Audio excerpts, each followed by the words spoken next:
डाल देते, अपने घर में बैठ जाते, हमारा किस्सा खत्म हो जाता, हमारे हाथ खाली रहते।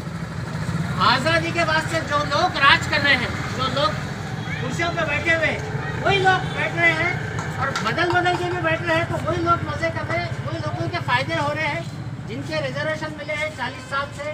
वो लोग जो है, अब आप समझ सकते कौन से लोग हैं वो।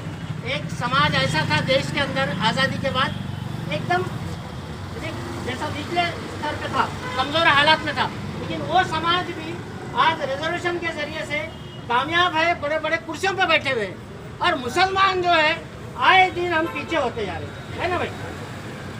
तो उसकी खास वजह यह है कि हमारे में यूनिटी नहीं है, हमारे में एकता नहीं होने की वजह से हम देश में 20 करोड़ मुसलमान रहने के बाद भी हम बटे हुए होने की वजह से हमारे हाथ खाली है, हमारी सरकारों में पकड़ नहीं है। 20 करोड़ मुसलमान होने के बावजूद सरकारों पे पकड़ नहीं होने की वजह से ये मौजूदा हालात हमारी है। अब आने वाले वक्त में अगर मुसलमानों को रिजर्वेशन देना है, हमारे बच्चों का अच्छा मुस्तकबिल बनाना है और देश में जातिवाद को ख़त्म करना है। जातिवाद का जो मुद्दा है आजकल जो एक चल रहा है कि 1991 में जो नरसिम्हा राव ने एक कायदा बनाते, आज़ादी के पहले जो भी धर्म स्थल थे, मंदिर मस्जिद या दरगाह, एज इट इज़ आज़ादी के पहले जो कंडीशन में थे वही कंडीशन में रहेंगे।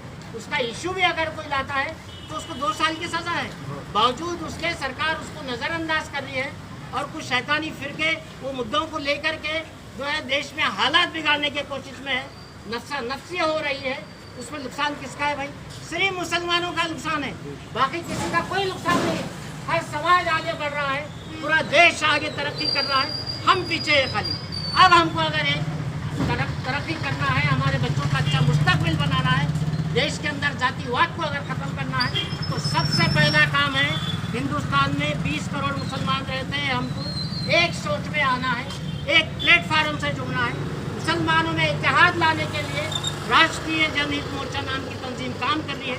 इंशाअल्लाह जब ये 20 करोड़ मुसलमान एक सोच में आ जाते हैं, इतनी बड़ी ताकत बन जाते हैं कि जिन पार्टियों के साथ हम खड़े रहेंगे उनकी सरकारें भी बन जाएंगी और जिनके खिलाफ में खड़े हो जाएंगे उनकी सरकारें गिर जाएंगी। इन्हीं के देश में तख्ता पलटने की ताकत मुसलमानों में है अगर हम एक होते हैं। और ये जो तंजीम काम कर रही है, मुसलमानों को जोड़ने का काम कर रही है।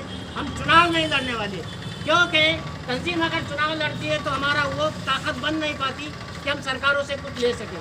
आज हमको अगर कुछ सरकारों से लेना है, कुछ भी लेना है, रिजर्वेशन लेना है या छोटे मसले बड़े मसले जो भी हल करना है, तो सरकारों के जरिए ही करना पड़ता है। तो इसके लिए हमको सरकारों को पकड़ना है। सरकारों को पकड़ना है तो 20 करोड़ मुसलमानों को एक जगह पे आना एकदम ज़रूरी है, वक्त का तगाजा है।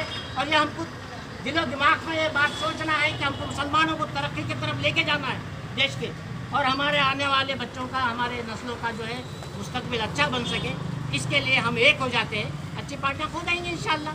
फिर बाद में हम जो है सोच समझ के उनके सामने टर्म्स कंडीशन रखेंगे कि भाई 101% मुसलमान तुमको साथ देता है, उनको चुन के लाने की कोशिश करते हैं, सरकार में लाने की कोशिश करते हैं। जब तुम्हारी सरकार बनती है तो मुसलमानों को सरकारी नौकरी में रिजर्वेशन होना और जो मसले मसाइल छोटे बड़े हैं वो हल करना चाहिए और देश में अमन और शांति होना, यही लेके हम काम कर रहे हैं। बोलिए भाई, हम सोच रहे हैं सही सोच रहे हैं या गलत सोच रहे हैं? ये बहुत अच्छे से काम चालू है, ये हमको देश लेवल पे करना है। आजकल सोशल मीडिया है, बस आपकी दुआएं होना और आपका साथ होना है।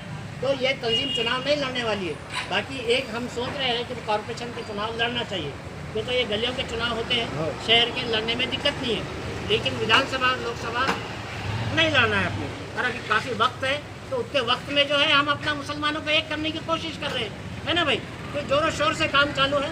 बस आप उम्मीद आप लोगों से ये कि आप लोग साथ रहिए, जब भी ये बात सुनते हैं तो हमारे साथ में खड़े होने की कोशिश करें, है ना भाई? चलो ठीक है।